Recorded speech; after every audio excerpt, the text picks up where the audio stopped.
Okay. Okay, welcome everyone to this webinar.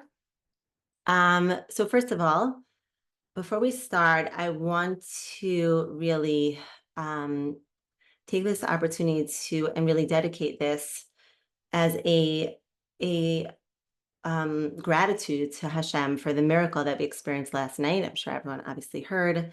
It was really an intense night, and we saw tremendous, I feel like above nature miracles in this month of Nisan, leading into the holiday of redemption. And my heart is just so overflowing with gratitude to Hashem. So I want to, first of all, take a moment to really dedicate this to the continued safety of everyone in the land of Israel and the soldiers, and that the hostages should be redeemed, and really for Geula, for the complete revelation of really God's love, which is really why I wanted to speak about this topic, because we're coming into the holiday of Passover, which is the holiday of redemption. And the holiday of redemption is really when we discuss the coming out of Egypt. And it's really a time where obviously we are commemorating the redemption from Egypt, but every single one of us is really asked to go into our the place of our own personal exile, and how we can come into our own personal redemption. Because when we really experience and live from a place of our own personal redemption, that's really when we bring redemption to the world. That we're all one. We're all coming together on this webinar from different parts of the world, and we're one. We're united. And when each and every one of us does this work on ourselves, we have to know that we're bringing really ripple effects to the entire world. So this topic, which is the journey of freedom, I think I called it from self-judgment to self-love, is very much a very deep part of my own personal redemption, I could say. And obviously it's a process. We're going into redemption, and it's a forever and ever process of going deeper and deeper with this. But I want to share, I was thinking about where I should start. And something's telling me that I want to start a little bit more with my own personal story, and my own personal healing and my own personal journey. And that is because there's two reasons I was thinking. First of all, I think a lot of times when someone comes on and gives a webinar like this, people could think, oh, they're the expert. You know, they came to it, they just naturally were born like this, and this is just who they are. But really, for myself personally, it's been such a journey, this topic. And I'm really coming from a place of having experienced, you could say, like the deepest darkness in this area. And thank God today, Baruch Hashem, I really feel like it's a place that I've really transformed, thank God. And again, in this process, always, greater and greater, higher and higher levels. And I really wanted you to come. I'm coming in not as the expert, but as someone who's really experienced that. And it's really, I'm coming as a story and very relatable, really, to everyone, as we're going to see. Now, the other reason I did want to share a little bit of my story is because also we're all one, really. Again, we're all one soul. And we each find ourselves in each other's story. Obviously, my story is not your story, and everyone here has such different journeys and such different soul experiences and journeys. But I really feel like very often when someone experiences something and they share from a vulnerable place, it gives other people language and context to put it into. So that's why I'm going to share a little bit in the beginning. Again, this is like just a very, very abbreviated version, but just I want to share some points that I think are very important for this topic. So first of all, before I start, I want to say that I'm going to share some things that are personal, and I'm really coming to it from a place of the utmost love and respect and forgiveness to my parents. And anything that I'm going to say is, God forbid, I don't want to be taken as negative or, condescending, God forbid, or disrespectful. I'm really just coming, again, I want to share in order to, I think that it could really bring healing to a lot of people, but with the utmost, again, respect and really deep forgiveness for things that I experienced in my life. So first of all, I was born to a mother who was a Holocaust survivor's daughter. So she was second generation. So I'm, third generation. And my father as well was like an immigrant family and had a very, very hard life.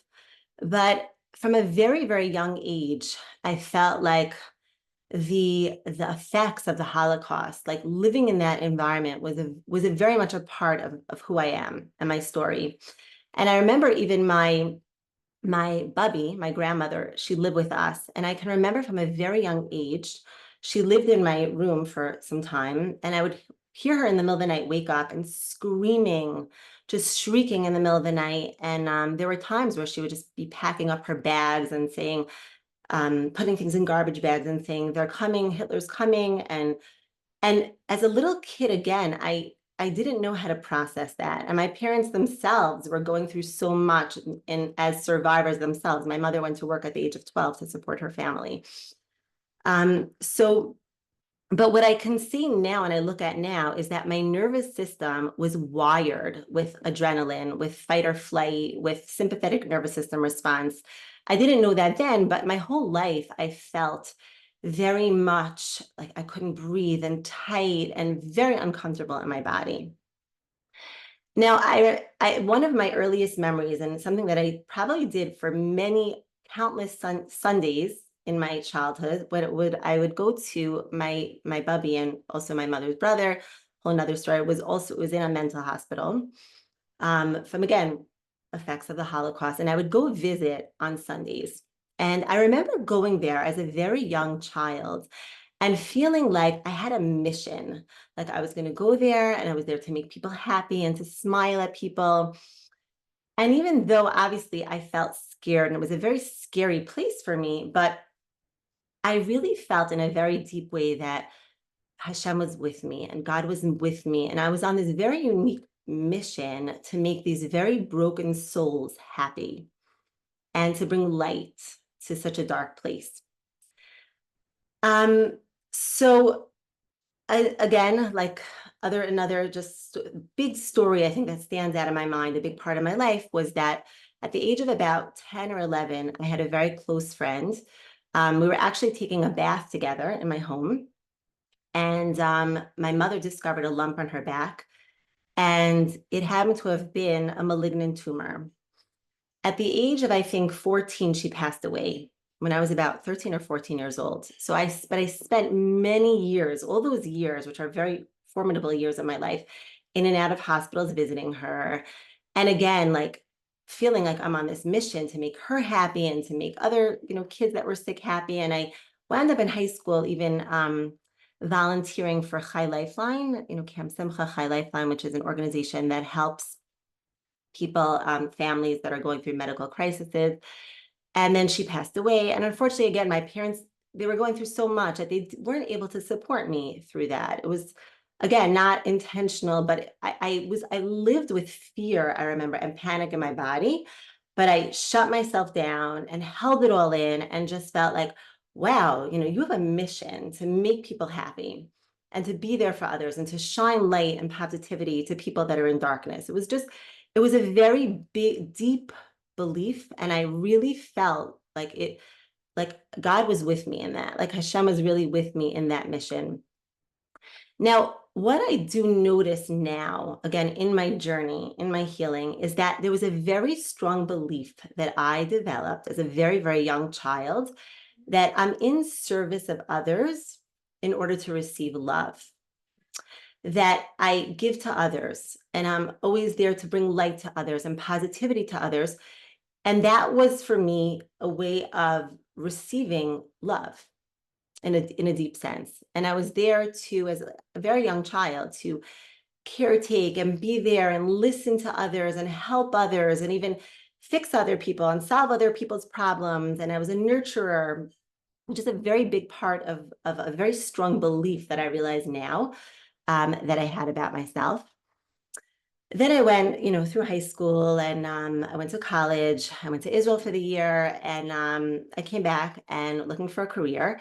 So of course, I'm a nurturer, I'm a giver, and I didn't know anything else about myself. I didn't know who I was, what I liked, what talents I had, what I really felt like I was good at in the world. I just knew that I'm there on a mission to make people happy and to nurture others and do chesed and kindness to others. So when I was thinking about a career, I remember my parents suggested, what about becoming an occupational therapist? And I was like, okay, that sounds great. It's a beautiful job. You're helping others. You're there for others. Um, it's interesting because I think part of also what interests me in it was I always loved science, and I always was very fascinated about this idea of the nervous system and emotional regulation. But again, it was like to help others. It wasn't in a way about me. Like I was going to help others in that. And I was like, for me, it was so deeply embedded who I was anxiety and fight or flight and just living from a place of like not even being able to breathe and feeling so constricted and tight in my body but I felt, oh, okay, like that's me, but that's just who I am. But let me help other people with that. So then, thank God, I got married to an amazing husband, thank God, who's also been on his journey, Baruch Hashem, both of us. And we got married, and thank God we had child after child, Baruch Hashem. And I really do feel that having children was a very big part of my soul, of my essence. My name is Miriam Shifra, which is the name of the Jewish midwives. So having children and having a large family is definitely a very big part of my soul mission. But as anyone knows who has even a few kids, there's a lot of work, and I was always busy and I was working full time and coming home and cooking and cleaning, and we had a shul and I had tons of guests, and I was a total perfectionist. Like everything had to look perfect, and my home had to be perfectly organized, and I had to have all these guests, and my kids had to look just tip top. And looking back, I was just totally dissociated from myself. I had no idea who I was. I had no idea, like, again, what I liked, what I desired, what made me happy. I was just always doing and on the run and fast, and never like just had a moment to just be with myself. Then we moved to Israel, which again, I moved to Israel with 7 kids, 32 suitcases, but it was just like, it wasn't hard because I always do things that are like, I'm always busy. I'm always doing, like, I never thought of it even as like something that was hard. It was just, we're going to do it and it's great. We moved here, and I was pregnant I had 9 children. Thank God we were blessed with 9 children, and I was pregnant, and I had a miscarriage, and I was 39 years old. And I remember thinking, okay, you're 39 years old, you just had a miscarriage. Like, you're not going to be having children forever, and you're not going to just be like caretaking and nurturing, and one day your home is going to be quiet. And who are you? And I remember there was a place where I just broke, like all this perfectionism and holding myself together and looking perfect on the outside. Like I couldn't hold it together anymore. And I remember it was like about 6 months, I think, where I barely slept. Like I always had insomnia my whole life. Like that was just normal. But this was just like to another level where I wasn't sleeping, and I was not functioning. And there was one day where I remember I told my husband, I'm having a heart attack. We have to go to the hospital. And I went to the emergency room, and thank God they did tests, and they said, you're not having a heart attack. Thank God everything's fine. You're healthy. It seems like you're having a panic attack. You're just struggling with anxiety. And that was like a huge moment for me, because after that, I realized, okay, Miriam, like you really have to like figure this out and get some help. And that really started me on my journey. And I met an amazing therapist who told me, I think you're struggling with codependency. Codependency, for anyone who doesn't know, is basically, it's an attachment style that really develops there at a very young age, where again, because you're become enmeshed in others. In other words, when a parent is not able to really be there and listen and connect to a child, and again, with the total respect and total forgiveness, you start losing a connection to yourself and are always looking outside of yourself to fill that void and that lack within yourself. So, and I was like people pleasing. I was the biggest people pleaser, looking outside of myself, looking at others to get this validation that I this void that was so deep within me of not knowing anything about me besides the fact that I am there for others and I take care of others.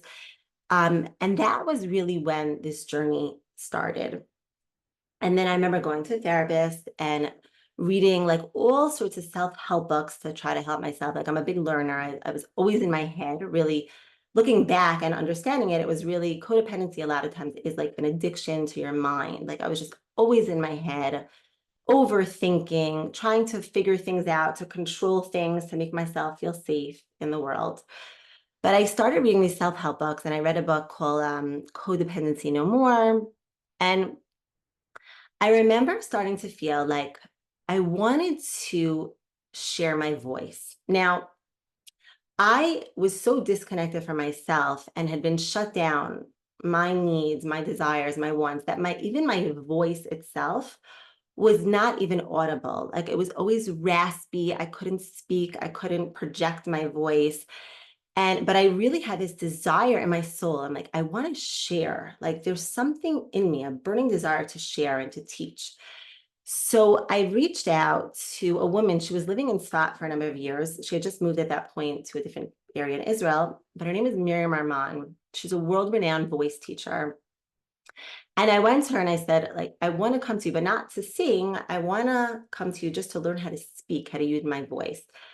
And I remember she told me, like, wow, you have a beautiful voice. You could even sing. Like your voice is beautiful. And I remember like crying because I never had, like, there was so much judgment and I felt so trapped in my voice that it was so freeing to like be with someone who was like, wow, your voice is beautiful and you can share. And she taught me so much. Now, again, that was about 8 years ago. So it's been quite a journey since then. But what's amazing is that now I really feel that when the more and more I become connected to myself in such a deep way, that self-expression and sharing of myself is actually who I am. It's in my essence. It's who I am. But it was so shut down for so long. And I started teaching. I started teaching in a seminary. And then my husband, when he started Live Kabbalah, I decided I'm going to come on here like once a month and I'll do a women's circle. But I popped onto these women's circles and people saw me as like, oh, you're teaching and you can share, you're a great teacher. But the fear and the anxiety that I had to face to get on there was like intense in the beginning, very, very, very intense in the beginning. And then when I started teaching, I just became fascinated by the idea of the 10 sefirot, because for any of you who don't know, some are more familiar than others, the 10 sefirot we have 10 soul powers, which are basically our spiritual DNA, our soul powers, which are 3 intellectual parts of the soul and 7 emotional parts of the soul. So I started thinking, if I'm looking to heal myself emotionally, why do I have to just delve into the self-help book, delve into the world of psychology, but it's all there in me.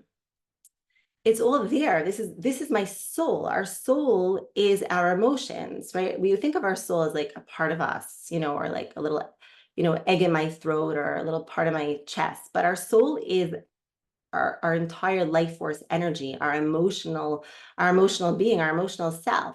So instead of going out there, let me go inwards and learn. So that's really when I started this journey. And then I picked up a book called The Tools. And I think it was like 5 or 6 tools, but I remember reading them and I'm like, wow, this is very much parallel to the sefirot.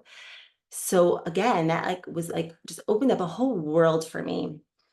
And then I started learning more and more, and I realized that the more I learned about the sefirot and our soul, the more I realized that there's a part of me that is fully whole. Our soul within us, our divine soul, is whole and never experienced any of the trauma that I experienced growing up. And there's a part of me that knows fully how loved I am and knows fully how to have these healthy boundaries and how to have compassion.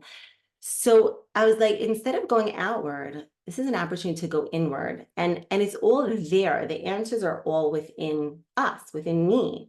And so that was when this journey of really understanding my emotional world and connecting so much deeper to my authentic self and really connecting to the topic for tonight, which is really self-love, which is how to really live from this place of self-love. Because when I started learning about codependency really is an unhealthy connection to others, an unhealthy sense of love. So, in order to really understand again what is love, I said, let me start looking into what is the energy of love, of chesed within my soul. And that's really where this journey started. So, and that's really, really where I want to go with this today. And I'm going to get a little bit Kabbalistic and spiritual, and I'm going to I'm going to give over some concepts, but again, we're going to bring it down more and more and more. And at the end, I'm going to also open it up for questions, whoever has any questions. And I'll stop in the middle again, because I think some of these, again, for some people, these may be new. So I'll stop if anyone also in the middle does have any questions as well. So what is the energy? Again, we have these sefirot, which are our soul powers, our soul DNA, the seven emotional sefirot, which we're going to focus on today, the energy of chesed, of kindness, of love, and of really of gvura, we're going to go into today also, which is boundaries and having discipline, are these the two main energies within ourselves. And again, everything within ourselves is also energies within the world, because we have the world within us. So in the world, there's two main energies. There's energy that's masculine and feminine, which is the giving and the receiving energy, which is called the mashpia and the makabel, which is really the energy of chesed, of love, of connection, of kindness, which is the energy which is on the right side, which is this the energy that's considered more masculine. And then we have on the other side, the energy on the left side, the energy of what's called gvura, which is discipline or boundaries or restraint. And that is more of a contracted energy. So now what hit me when I started learning this was I always thought that love, which is chesed or kindness, right, is something, it's an energy that's of doing. Like I do acts of love or kindness to others. But when I started learning this and I really started internalizing and integrating what this meant, love is not about doing. It's a state of being. It's a frequency within the world. That love is not, again, it's not I do acts of love. I am a loving person by doing. The more we go inward and connect to the love that's within us, which is a love that's just, it is. Like we are love. Love is pulsating throughout the entire world. We find love really in the stillness, not in the energy of doing things, of doing acts of kindness and acts of love. So where do we see this? So it says, Olam chesed yibaneh, that the world is built on chesed, which is love or kindness. That is the building blocks, the foundation of the world. Now, it also says in Genesis, in Bereshit, it says, Ele toldot shamayim va'aretz b'hibar'am, that when God created, is giving the accounting after the creation of the world, he says, this is the accounting of the heaven and the earth, b'hibar'am, and it as it was created. But if you look at the letters b'hibar'am, it's the same letters as Avraham. In other words, the whole creation, the whole world was created for the sake of Avraham, for this energy of chesed, of kindness, of love. And again, it's a frequency, it's an energy that we can tap into.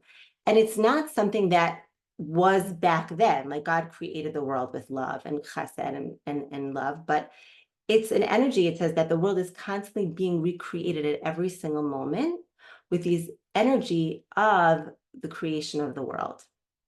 In other words, it's an energy that's pulsing within the entire universe, love. The world is this, it's love. The world is just love. It's a big hug from God. And again, because we have the world within us, our soul, our frequency, our whole being, our whole divine life force energy within us is all built on love. That is the foundation of ourselves. Now, if we look at, I realized when I was starting to study this also that if we look at chesed, every one of these sefirot is connected to a different one of the elements. And kindness, chesed, love, is connected to water. Now it says Kabbalistically that water, what is water? Water flows from a high place to a low place. Now, and love is an energy from up high. It's like a perspective up high. So I'll give you an example. I was thinking about it. Let's say you're on an airplane, right? You could be on an airplane and you're flying over, you could be flying over the Bahamas or Jerusalem, or you could be flying over Harlem, over these graffiti buildings. But if you look down from the perspective on high, up high, all you see is magnificence, right? If you're looking down off of that airplane, it doesn't matter if you're over Harlem or if you're over Jerusalem, you just see beauty, you see love, you see magnificent sight, right? And that's really when I started realizing, wow, there's so much judgment. Like I'm looking at myself from like this pinhole all the time. Like I walked around with this voice of judgment, of shame, of so many negative like judgment and feelings about myself and lack of love. But I realized that really God is always looking at us from this perspective on high. And again, if love is this energy that's constantly being recreated within the world, and this is the frequency of the world, wow, so I could relax. I could start myself looking at myself in a different perspective, from a different way of really taking, like I would envision myself almost every day, like every time I would step into self-judgment, like taking like an airplane ride up. Like, Miriam, look at yourself in like a bigger way. Look at your beauty, your magnificence. Now, water also, what is water? Water is flow, right? What is water? Water doesn't stay still. Water is its natural state is constantly flowing. And really aligning within ourselves to that energy of flow, of being, of stillness that like allows us to tap into and align within ourselves to the energy of flow. So that, yes, when we are doing acts of kindness to others, we're giving from a place of flow. We're not giving from a place where we're depleted and we're just giving and giving and giving and giving. But when we're really connecting, I mean, we really have true self-love, and when we feel that energy of love within us, which is this expansive energy, an open-hearted energy, right? It's the energy of chesed, of love, of kindness, is expansive. We tap into the energy of flow within ourselves. Now, another teaching I want to share about this, because this is something that really had such a deep impact on me and really changed so much for me, was that it says that I was always thinking again of like being a giver, but I had no idea again what it meant to be a receiver. And the way this world works, again, there's giving. God is always giving and we're receiving. And then we're giving and we're receiving. There's masculine and there's feminine energies in the world, of the giving and the receiving.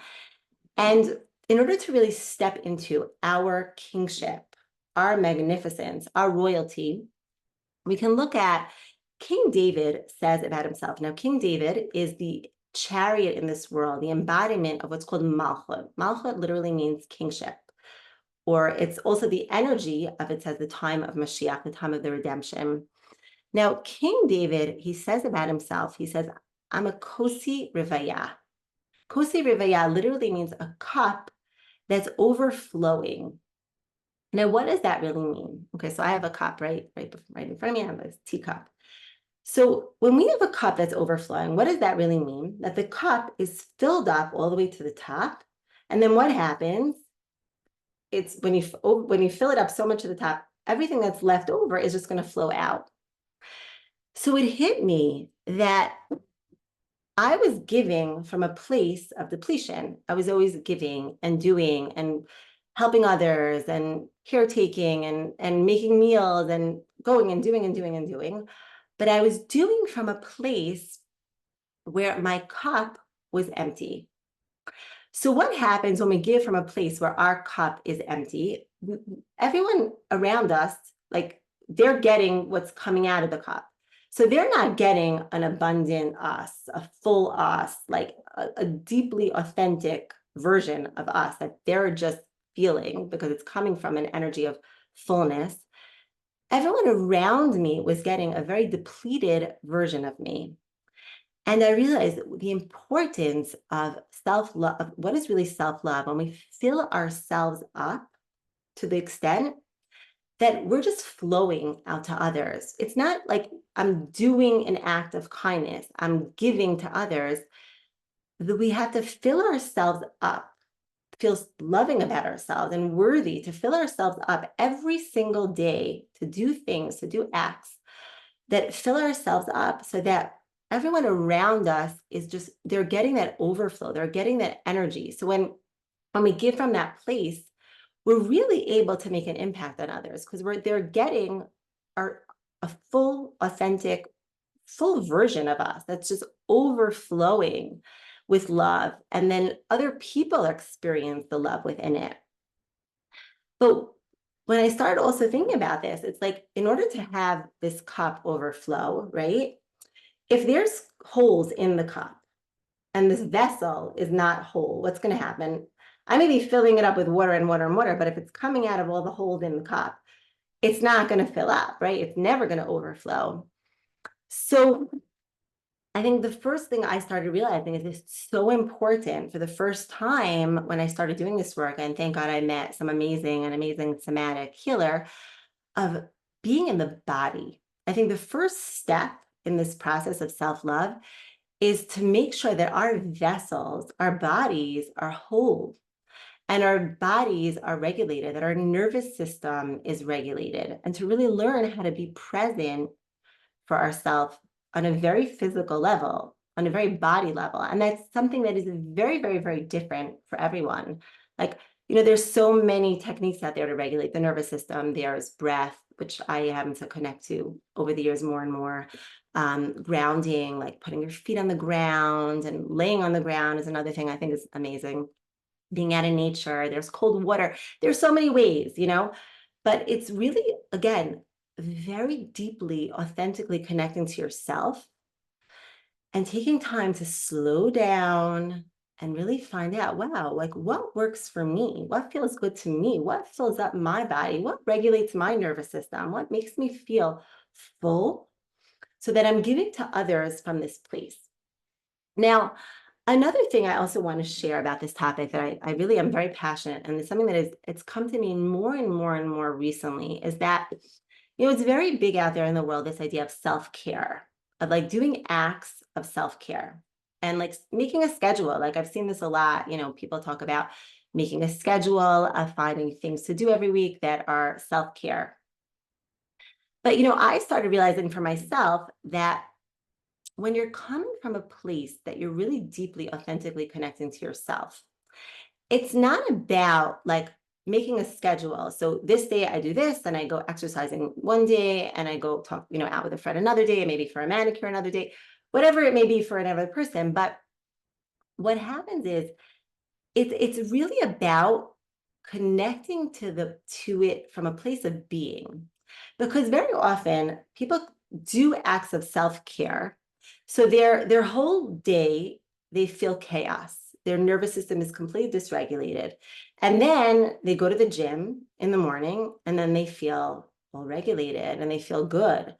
But then they come back home, and then again, they feel this chaos within their body. And you're constantly, again, and this is what I experienced in my life, you're on this like pendulum from like chaos to peace and chaos to peace.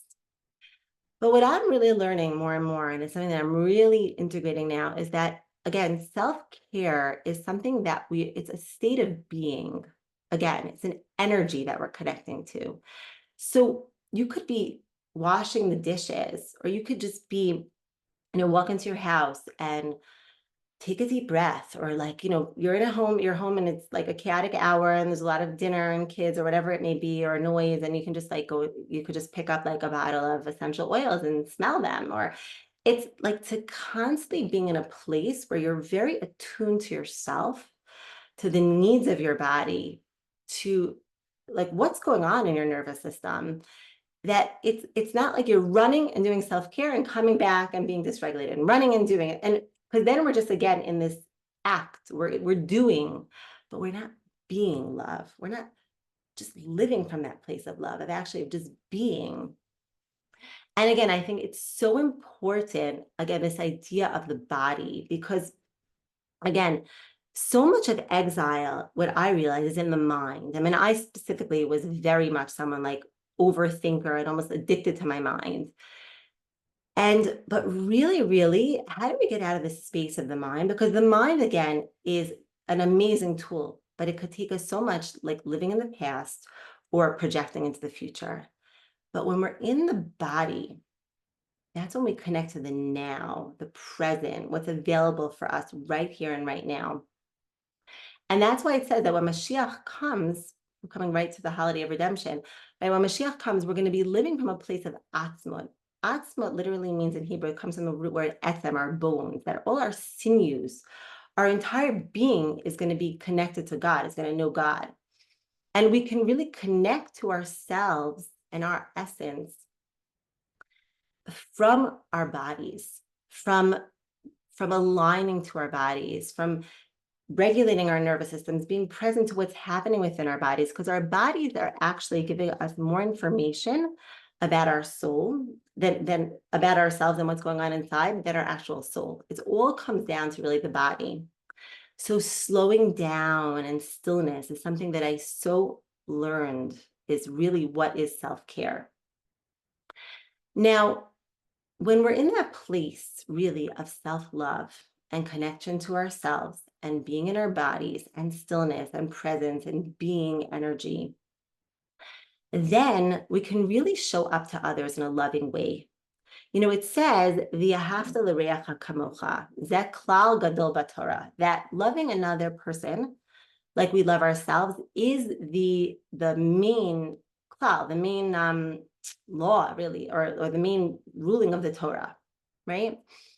And a lot of us, we think of that as I have to always be giving and being there for others and doing for others. But a lot of times we come to this from an energy of like loving others more than we love ourselves.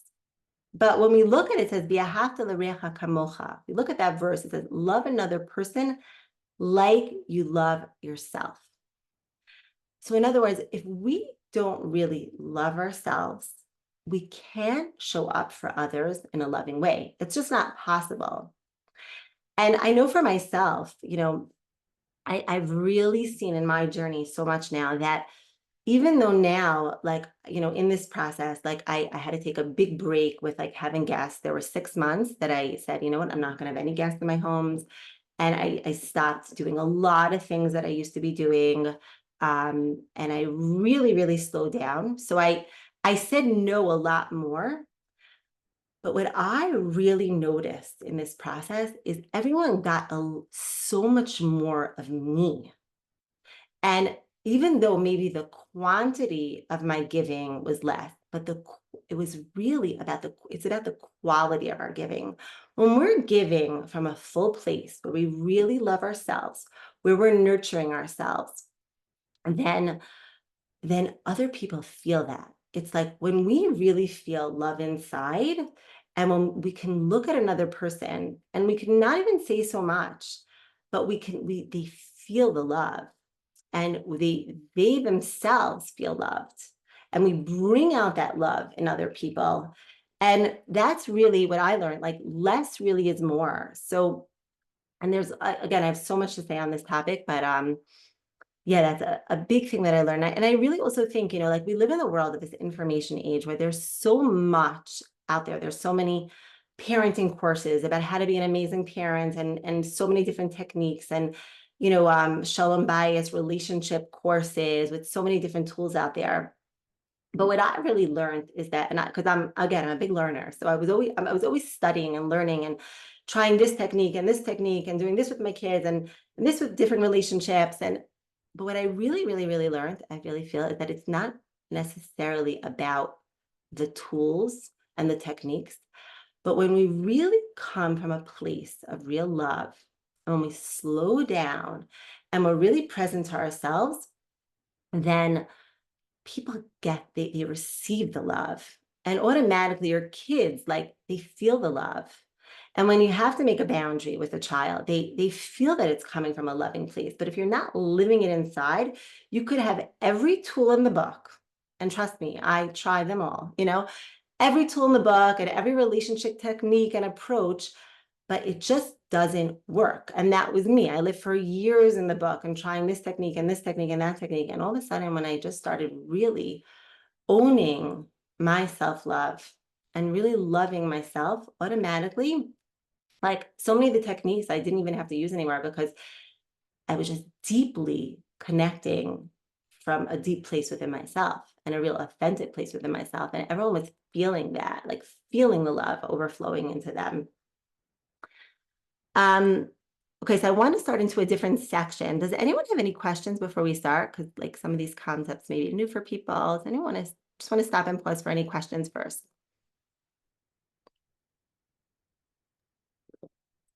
Anyone, any questions? I have a question. Sure. Uh, and it might just be a matter of terminology, but how is it that our soul is whole if we are growing, struggling, learning, um, coming to love ourselves more so we can love others? So if we say the soul is always whole, but yet we're struggling, it um it Yeah. doesn't sort of make sense. Do you know what I mean? Because the struggle is the soul learning. So again, it might be terminology, but Yeah. maybe you can address that. Yeah. So for the purpose of this class, I didn't want to go into so many details just because that wasn't the point. But I think in our program, we discuss a lot, like, that we really have two souls, right? We have this divine soul and we have our animal soul. So the divine soul within us is whole. It never experienced any trauma, any of these experiences that we go through in our childhood, or any trauma in general, right? We have that part of us that is fully feels that love, and fully feel is connected to Hashem's love, and the love that we have for ourselves, and healthy boundaries and compassion in a full, complete way, in a godly way. But then we have our animal soul, which is the part of ourselves that um, is like, there's that fragmentation, and that there's the different parts of ourselves, like all the different parts of ourselves, and the parts of ourselves that just need to feel safe, that there's a lack of safety in the animal. That's the animal soul part of ourselves. So again, when I'm referring to the soul that is whole, I'm really referring to the divine soul within ourselves. And the animal soul, again, is, but the purpose is, for the animal soul, the purpose is to bring that divine soul consciousness to those parts of ourselves that need safety and look outside of itself for validation, in order to fill itself up. But it's only from that place. And I think this is a huge difference in the self-help psychology world rather than coming from the Torah world, because from the Torah perspective, if it's a forever journey, we could feel like, of uncovering deeper and deeper places within ourselves. But that may feel broken. But when we come to it from a place that there is a part of me that's whole, there's a part of me that never experienced any of this trauma. There's a part of me that fully knows how to love, that it could feel like there's so many walls around my heart, and my heart feels so broken, and I feel so lost, and it feels like a forever journey. But no, there's a part of me that is fully whole and fully loving and fully loved, and embraced in that love. So that's really the difference, and I think the main difference between the world of psychology and psychology intertwined with the teachings of the Torah, and especially of the mystical teachings of the Torah. Yeah. Rivka, I see your hand is up. Do you have a question?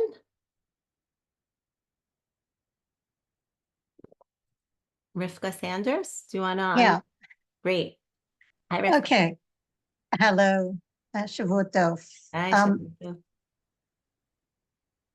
it's that I feel that the soul, both animal perhaps, and definitely the spiritual soul is hidden from us. And the more sometimes you have little children that are really in tune with it. And then over time they lose it. They are indoctrinated. But as adults, it's there, but it's hard to access. Kind of like Purim. It's the hidden. Yeah. Absolutely. It's hidden. And that's why we're learning and that's what I really feel like the more how do we connect more and more to our divine soul really is through learning Torah, right? That's the language of the soul. That's the God's will and ultimate will and wisdom for the world and for ourselves. And the more we learn, again, what the Torah has to say on this, like what is, again, love, not just from the self-help books, but from the Torah's perspective, the more we can uncover those aspects of our divine soul. And really this is leading us into really my next part of what I want to speak about, because what you're saying is so true. We have this animal soul and it can feel very, very broken. And in my experience, and what I see with others is like the more in order to access that divine soul within us, we have to really be brave and courageous. And it takes a lot of courage and a lot of bravery to really face those parts of ourselves that don't feel loving, that all that self-judgment and all those feelings that maybe we feel abandoned or sad or anger or rage, whatever it is.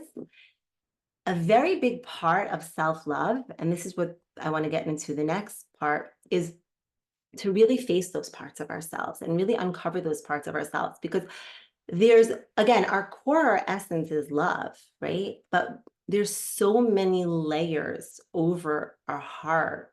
There's so many walls that we have around our heart and around ourselves. And we walk around that way with like so many walls. And and I know for myself, I was like so disassociated for so many years with so many walls around me. So we can't experience that love. But the more that we are willing and brave and courageous enough to like face those parts of ourselves that don't love ourselves and really get to know those voices and become friends with them and start to love them, the more we can really access that love. So again, this is a great segue into the next part, because that's the question. So this is the core of who we are. But how do we access that love more and more? And how do we connect more and more to our true authentic selves, and that we're not looking outside of ourselves to people please or to be enmeshed in others or to look at outside of ourselves for our self-worth and validation and love? And that is really the other energy, which is the energy of what's called Gevura. Gevura is the other side. Like if we look at, I don't have the chart in front of me, but if you look at the chart of the sefirot, there's the right column and the left column. And the left column is the energy of Gevura. So what is Gevura? Gevura is defined as discipline or restraint or boundaries.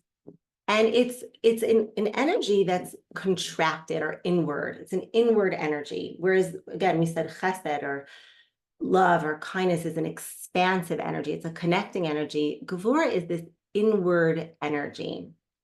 Now, I really feel that Gevura, discipline or boundaries, has had a very negative rap, within the world. And I know for myself, for so long, like even just saying the word or boundaries would bring up within me this like very constricted energy. And that is because so many of us, we grew up with unhealthy boundaries, with boundaries that weren't given over with love, with unhealthy discipline, and with, in a very harsh way. So we just connote boundaries as being mean. And I did that. That was like for so many years, that was an inner kind of belief that I had, a very subconscious belief that I had, that And I was like very, you could say, just scared. There was a lot of fear around that topic for me.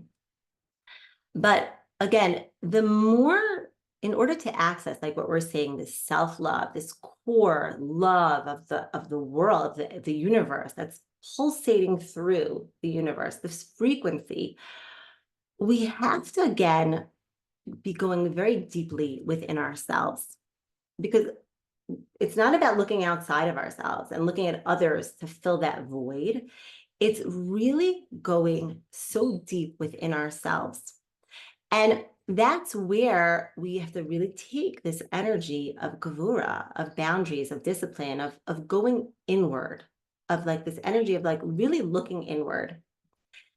And what do we see? We're going to see here when we start learning the teachings of Kabbalah that the idea of gevura is actually the highest form of love, of giving.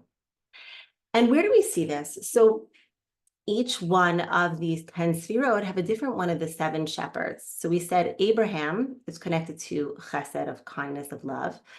And boundaries, or gevura, is the patriarch of Isaac, of Yitzchak. Now, if you look, first of all, at the name Yitzchak, Isaac, Yitzchak literally means chok. It means laughter. It comes from the root word laughter. It says that Sarah, she laughed when she heard that she was going to have a baby, because she never thought at that age she could have a baby, right? So again, what is laughter? What's the energy of laughter? Laughter is an energy that's like joyful, it's expansive, it's light, right? It's the total opposite of that energy that we think of as boundaries, which is like a constricted energy, a very contracted energy. It's a very open energy, laughter, right?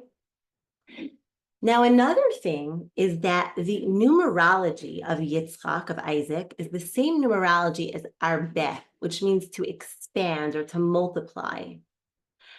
So again, it's like it's in the energy of real healthy, again, healthy boundaries is one that ultimately, initially, that going in may feel very scary, and we start facing the parts of ourselves that we never knew and we may have like dissociated from, and hold up these walls around ourselves, and it may feel very scary to go in.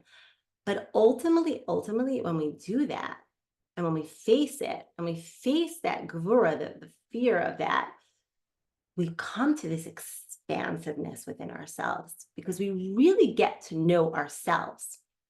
What does it say also about Yitzchak? It says that in the Torah, if you look at the actual teachings of the Torah, there's very little actually written about Isaac in the actual, 5 books of Moses, very little written. And what does it actually say about him? That he was digging wells. It says like he dug wells, and then the Philistines came and they filled up those wells. So what's the idea of a well? A well is when we go inward, we go into our deepest wellsprings of ourselves, of our authentic selves that's connected to the source, right? Connected to God, connected to the source. And it takes us, when we really go inward and when we do that work of like, wow, uncovering all those parts of our hearts that may be so covered over with this judgment and this shame and maybe anger and sadness or whatever it may be, when we actually really go inward, we connect to our inner wellspring, our authentic selves, and we flow from that place.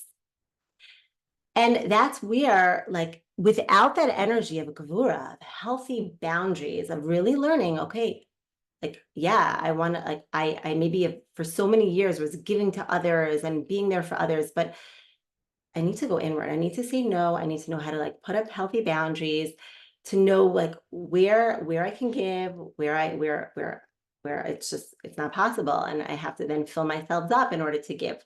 And that really takes this healthy gevura and takes us very, very, very deep inward to a very deep place within ourselves, our own inner wellspring. And it actually says even that, and I feel this is one of the most redemptive works that we could do, learning how to have healthy boundaries, because it says even about this energy that of gevura, that's really the energy of Mashiach energy. that it says that at the time of the redemption, that there's two different Torah scholars who were study partners. There's Hillel, if any of you are familiar with, and Shammai. Now Hillel is connected to this energy of love, of kindness, of chesed. And it says about Shammai that he was much more strict in his rulings. He was the energy of gevura, of these boundaries of discipline. And it says that when Mashiach comes, we're going to actually, right now, we hold by Hillel, by the who represents this love energy. But when Mashiach comes, it says that we're going to be holding by the law of Shammai, of gevura, of discipline, of boundaries. And it actually says, I've learned that specifically that at the time of Tchiyat HaMetim, redemption is in stages. And it says specifically at the time of Tchiyat HaMetim, which is redemption, revival of the dead, when the people that were not alive come back to life. That is when we're going to be fully living from that energy of gevura, of Shammai, of these boundaries. Because this has been my real experience, that when I learned to really have healthy boundaries and to say no and to really know how to fill myself up and receive in order to give, what happened was I literally felt like I was revived from the dead. Like, I could say that. And I've seen this with so many people because what are we doing? We go so deeply within ourselves, to this inner wellspring within ourselves. And we're so clear then of. Yeah. I wonder if we all have to, no, I don't think we all have to leave. No, we all don't. Do you see me, everyone? Hi, Yay! I'm back. Yay, Yes. I'm back. Thank God. We say so much light. There's so much light in what you're saying that, of course, it would have to be interrupted at this moment. Oh, thank you. Yeah, no, I saw the hotspot just went out, right? Thank God.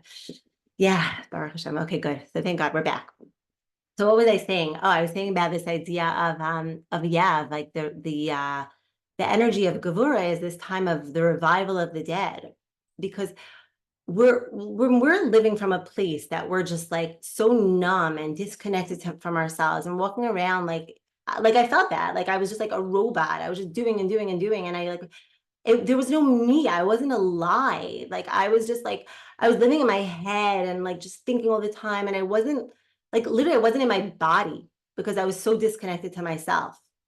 And I felt like from that energy of learning how to have healthy boundaries, I felt for myself, like I came back to life. And I see that, like, because we're very clear then, like boundaries is a real sense of ownership. I really think like a better term for boundaries is just ownership. Like we're really clear who we are, what we stand for, like what is my authentic self? What do I feel? What do I desire? Right? I mean, go into and really understand, like, wow, what are my desires? What do I enjoy in life? And then I really said, no, where I start and end, and where another person starts and ends. And then really, like the time of redemption is a time of unity, of oneness, because when we're in a place where I really am so clear with myself and I know who I am, and I know my voice, I know what I stand for, I know my soul mission, and I'm connected to my light, then what happens? I look at other people from that place. I look at other people from that place of love. And I look at other people from that place of not a place of competition, of threat, of like, don't step on my turf, right? I really feel this sense of like, of wow, like you also, I see the love in you, and I see how much you can bring to the world. And I see how I see your soul, I see your authentic self, because I'm holding from that place. And I'm able to like reflect that, like it's like a mirror, right? It says, the Baal Shem Tov says that in life we're a mirror, like whatever we see within ourselves, we see in other people. So I see other people's beauty, I see other people's love, and then there's unity, and there's oneness, and everyone. It's like it says Mashiach is this circular energy where there's no better or worse. Like this is your talent, this is your strength, this is my talent, this is my strength. Like let's work together, and there's no threat, there's no like, oh, you're better than me, or you're like, there's no hierarchy. I just see the good in others because I'm really so deeply connected to myself. So I want to bring this even down even more, because I think it's so important that like to really, really, I think especially now, because I think this is the work of our generation. I really do feel this. Like I see that, I think in the world, there's like these two energies. There's like this codependency and narcissism. And like, again, we haven't really want to go into that now, but the work that we have right now, again, we're coming into this era. We're in the era of Mashiach, the era of redemption, and more every single day, more and more, we see it so much more clearly. Like, and so really understanding how to live like from an authentic place of ourselves, and really owning our light, and then being there, like seeing that in others, and knowing a healthy relationship with other people, and not looking at other people for our value, is really this is the energy. This is the energy of redemption. So how do we access this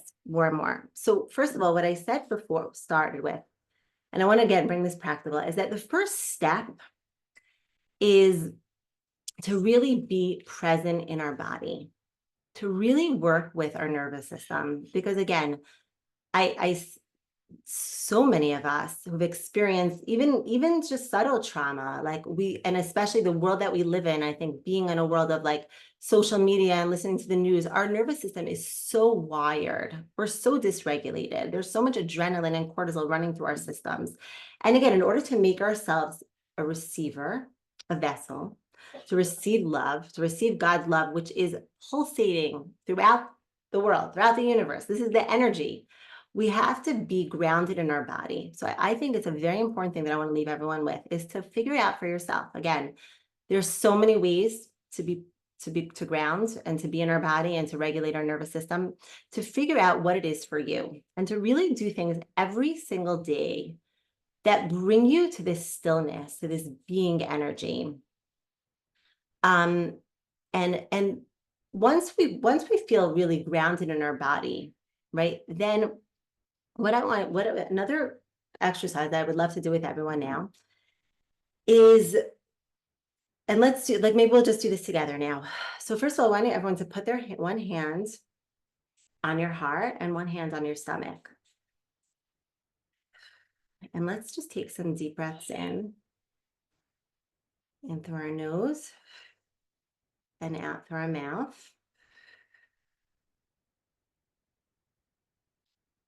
And if you could breathe in for 2 and out for 4, because the more that we actually exhale, the more we can actually regulate our nervous system and be more present in our body.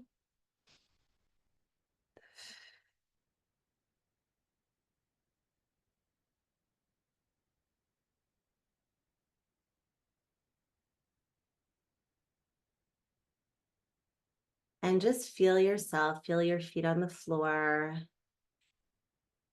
and feel your back against the chair. And just feel that energy, your soul, just pulsating throughout your body.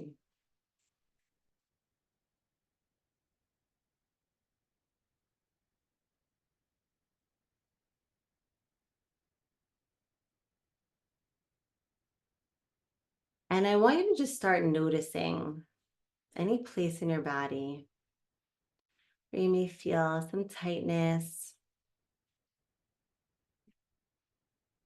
some constriction. Could be in your chest, in your neck, in your stomach, somewhere where you just feel like a certain maybe block or constriction.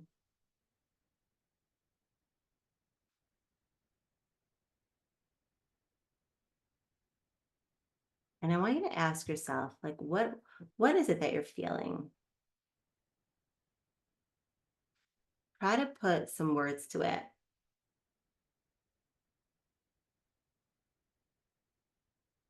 So for me, I'll give an example. For me, I do feel in my chest like a sense of tightness. And I think there's still some like residual fear that maybe I feel from maybe getting on a call, or some traces of that fear, maybe from things that happened last night or yesterday. But I feel that, yeah, there's definitely some fear. And I want you to just be present to that feeling. And I want you to say to yourself, you could say out loud, that I'm allowed to feel, for me, let's say fear in my body. Whatever you're feeling is totally allowed. There's no judgment. Whatever this inner child within you is feeling, it's allowed. So if you're feeling a feel of fear, or maybe sadness, or maybe abandonment or rejection, whatever it is, it's all allowed.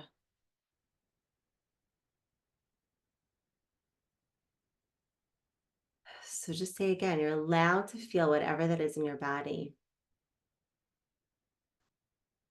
And then I want you to feel your vessel, your body, as like that real container, as a, you could think of it as like a soft couch that you're just like sitting into, like really soft couch, or your bed, or that cozy blanket, or maybe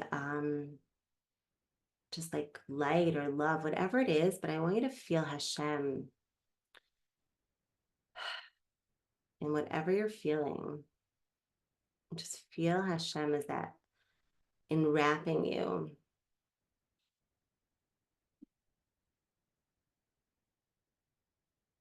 And just notice the energy. So if you felt any constricted, just sit with it and see if anything changes. Maybe something's going to open up, maybe not.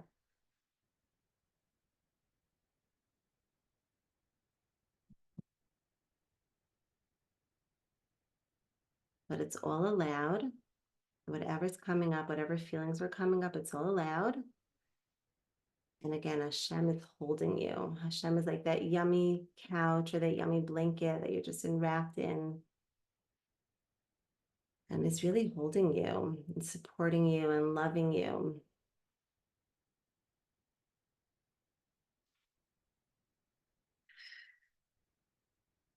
Just breathe into that love.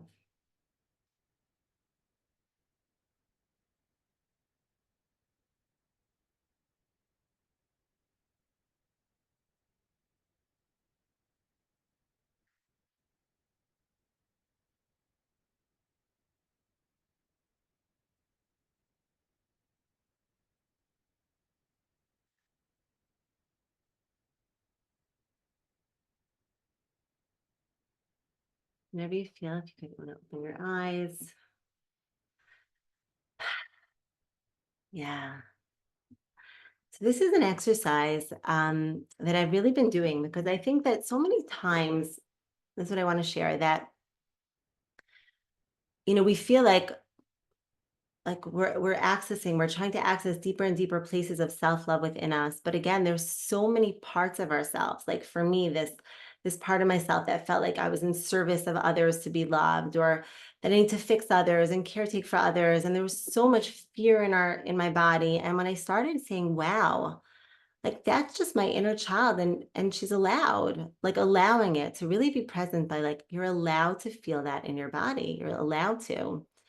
And that being that loving parent to that child within me has been so healing and so helpful. And again, with this exercise, it's something that I really suggest to practice, because the more that when we first do that exercise, I know for myself, I always feel a lot of constriction when I first feel that energy in my body. But the more we practice and practice of being grounded in our body, and then sitting with that feeling, eventually it does expand, because again, that energy of Gevura at its source is just love. It's the highest love. So the more we give ourselves space of stillness every day to really be with ourselves and go inward and feel our feelings. Emotions are just energy in motion. So that energy of constriction will become expansive with time. It may take time. It's not something that happens overnight. but it's a very, very powerful exercise. So I want to also now open up for questions. And again, please feel free to ask anything. I think again, I really feel like I went through things in my life, and we're all go through things in our life, and we're here to bring light to others and to be there for others, to shine light on others. So please feel free to like ask whatever. It could be personal questions or questions about anything I said. I think it's a really important to really integrate.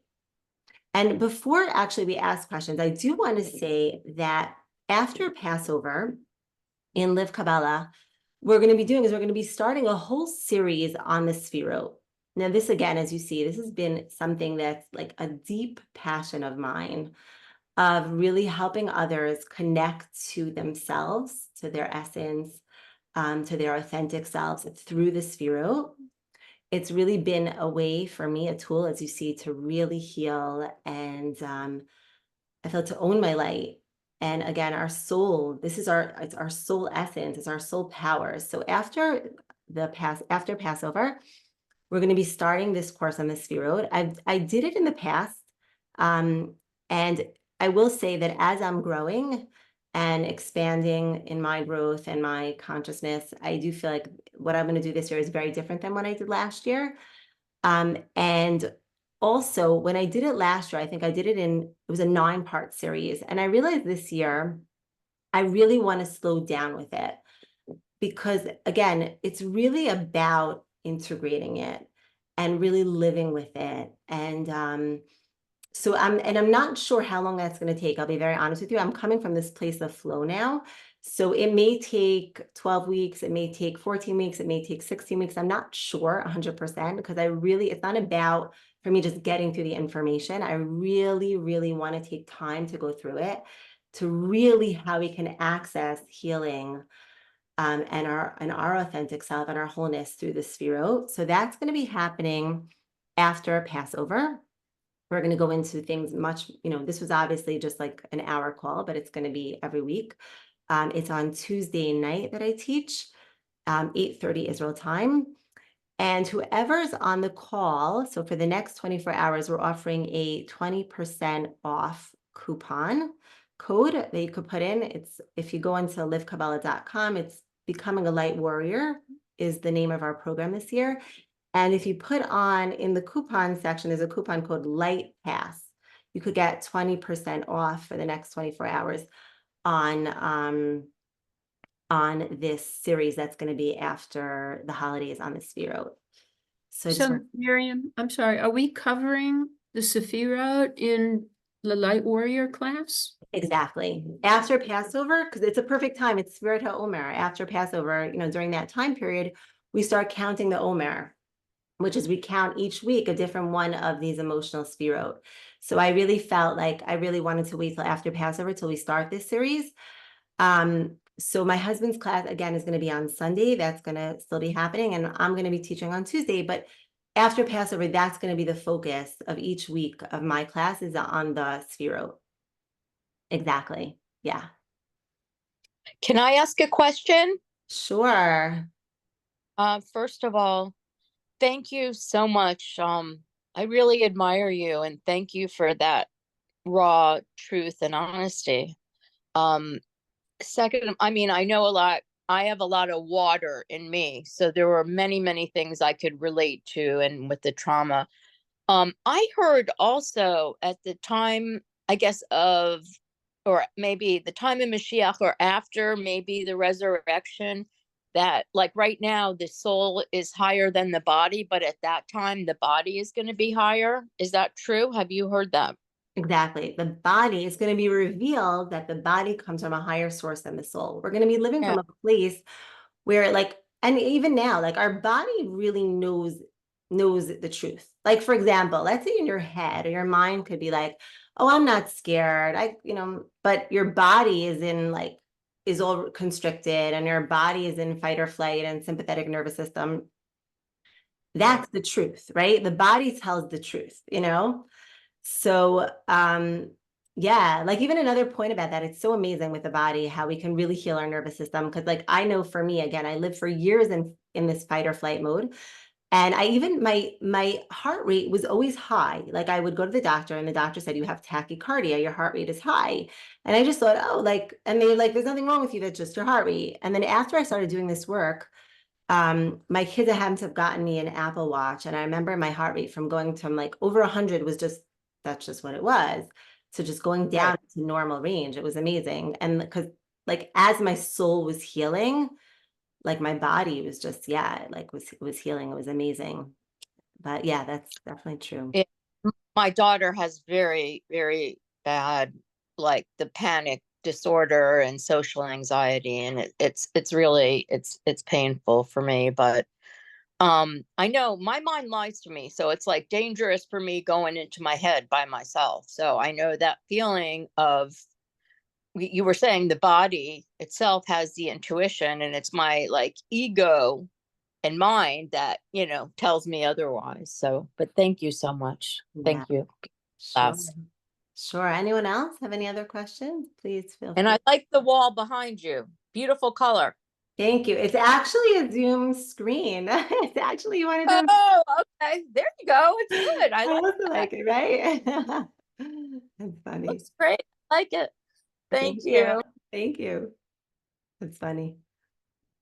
So Miriam, you said that the class is on Tuesday nights, 8:30 Israel time?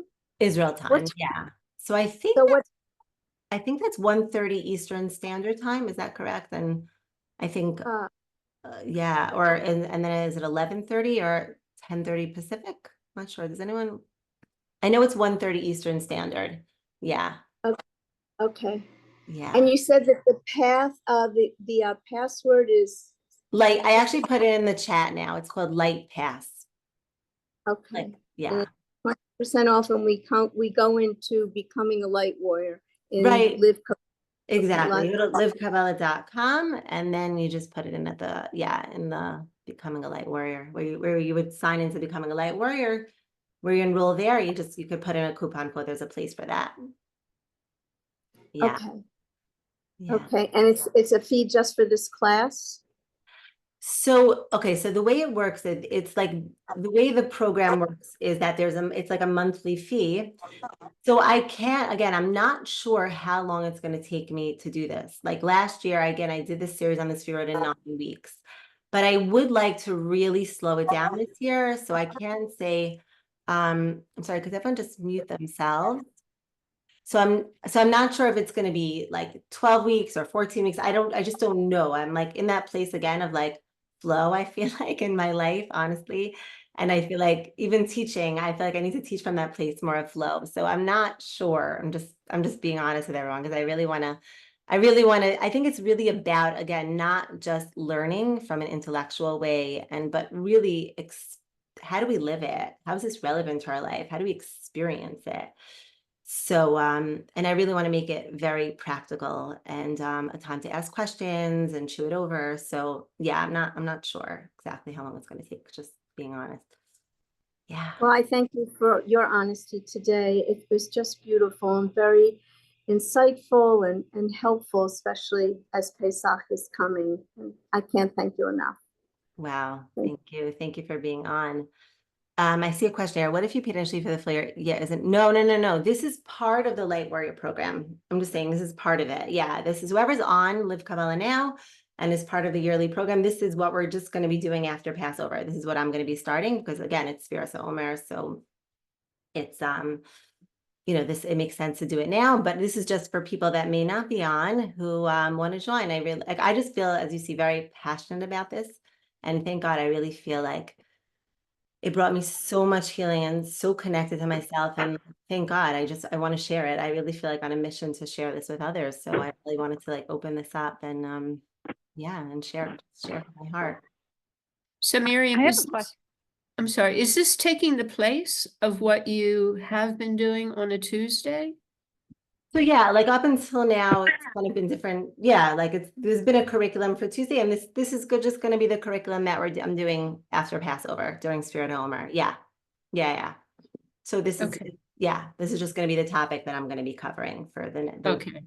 weeks after. Yeah. Someone else I have a wanted to question. ask? Yeah, sure. Okay, so is this the end of the today's meeting? Yeah, I'm just staying on if anyone has any questions. Like I think Oh, yeah. I have to leave in Okay. like at 10 at my time, so that's another few more minutes. So yeah. Yes, I do. Okay. So what you were saying, I did hear from somebody else who is Chabad, which is that we have to get in touch with our ratzon and our will and make ourselves happy, and this idea of the mishpi and the makabel in our marriages and things like that. And so I also remember learning that like pig, which is obviously not kosher, in the time of Mashiach, I learned this years and years ago, is actually very high. And it sounds like similar to what you're saying with the body, like the body's even higher than the soul. And it seems to me, if I understand it, the higher something is, the further it can fall. So something that's so high, it would fall much lower than something that is not so high. So all the things that we think are so horrible or bad or low, like the body or a pig or something, are actually holy, and I guess. So I just wanted to confirm my understanding of that. And I also wanted to ask about why is it that I learned that before Mashiach comes, Hashem wanted it this way. He wanted it so that all our hearts would be like so broken. He wanted it like we're like all traumatized, the CPTSD and what it is. And then we have kids and people kill themselves and people are in such trauma.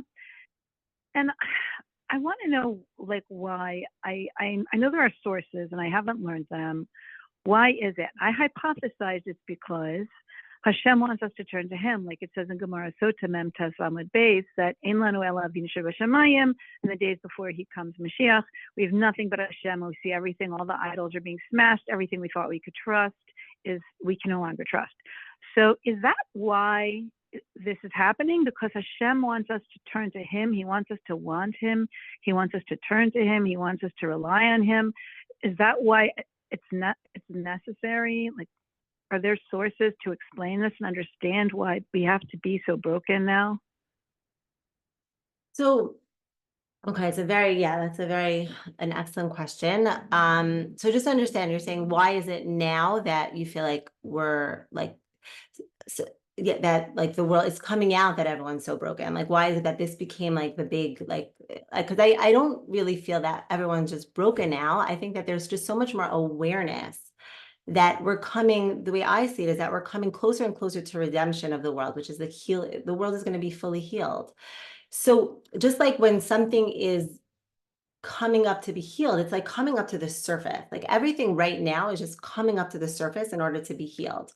Whereas I do feel there was always so much trauma and brokenness, but it was very much like under the cover. People were just kind of just disassociated to it, or not even aware that there was another option. I think we were living in, as a culture, as a society, just in fight or flight and survival mode, and just like everyone was immigrants and making through the day and just surviving. And as we're getting closer and closer to the time of Mashiach, which is really about the healing of the world, I think it's just coming up. Like as the light is coming up, like it's shining light on the darkness. So it could seem like there's more darkness, but really it's only because there's more light, and we're seeing like everything just coming out to be healed. And really it's because, again, it says that the purpose of creation is that God desired a relationship with us. So in a relationship, this is a big teaching in Kabbalah, that when there's a relationship, like when everything's just great and just easy, right? You don't really get to the depth of the relationship, right? Only when like there's things that we could really have to work through in a relationship. And it's like, it says like the relationship of a husband and wife is a relationship of fire, of passion. And God wants a very intimate relationship with us, a very loving relationship with us.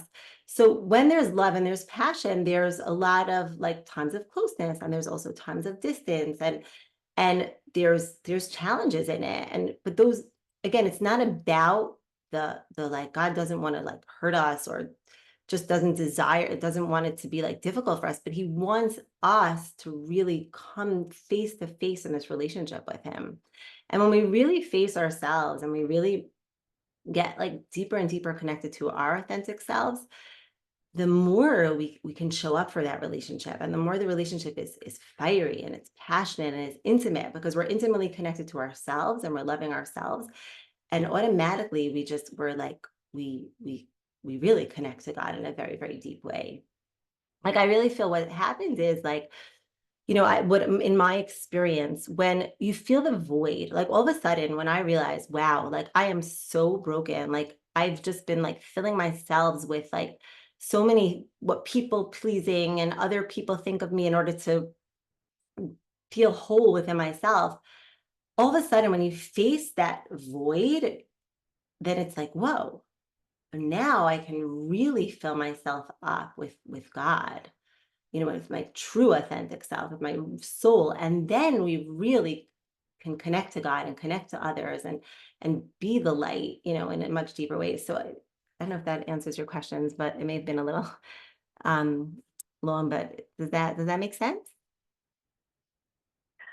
Yeah, that does make sense. And with regards to the high and the pig and the body and that kind of thing, do I understand correctly that those the things were so high, they fall so low? And is pig going to be kosher when Mashiach comes? I'm not sure. I'm not clear on that. I don't remember. I learned this years ago from Chabad rabbi on campus college. Actually, I don't remember what he said about that.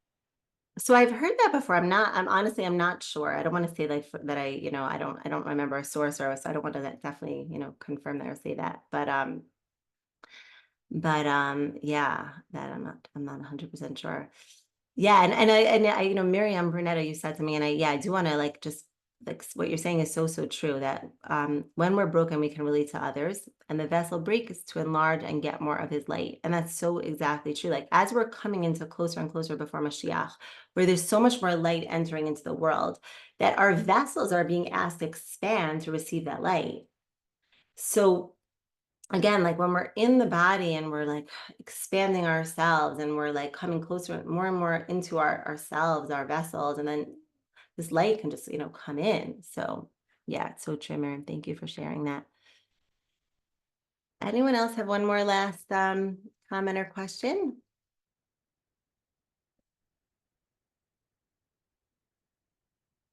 No?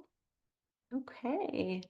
So thank you all for being here. This was really special. And thank you for all listening. And yeah, I felt like I wanted to share, like, more from my heart. And again, I really feel that coming into the holiday of redemption, and I feel that so much, that, like, my story is, like, so much part of, like, we're all one with each other, and we're all doing this work together, and all of us are, I feel like, in one way or another, doing this work. And so it was just really my pleasure and honor to share, and thank you all for being here.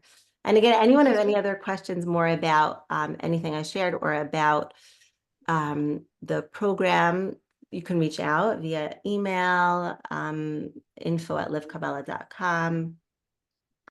And yeah, have a beautiful, beautiful day. And again, it should just be a holiday, really a month of miracles. We should just keep on seeing revealed miracles, and the ultimate miracle of the redemption, really, this Passover. We should all join together in the Beis HaMikdash together.